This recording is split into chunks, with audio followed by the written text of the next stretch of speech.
Hi, hello all. Welcome to Simple Max Magic Tamil. Simplification problem பார்த்துட்டு Next question. A man ate 100 grapes in 5 days. Each day he ate 6 more grapes than those he ate on the early day. How many grapes did he eat on the first day?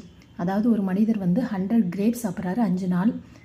ஒவ்வொரு நாளும் அவர் முந்தின நாள் சாப்பிட்டதை விட 6 அதிகமான கிரேப்ஸை சாப்பிட்றாரு. அப்போ அவர் first நாள் எவ்வளோ கிரேப்ஸ் சாப்பிட்ருக்காருன்றது தான் கணக்கு. ஸோ ஃபஸ்ட் நாள் எக்ஸுன்ற அளவுக்கு கிரேப்ஸ் சாப்பிட்றாருன்னு வச்சுக்கோங்க. செகண்ட் நாள் x+6, தேர்ட் நாள் x+12, முதல் நாளை விட அதிகமாக 6, ஃபோர்த் நாள் x+18, ஃபிஃப்த் நாள் x+24. this is equal to 100 grapes. அப்போ 5x + 60 is equal to 100. 5x is equal to 100 minus 60 is equal to 40.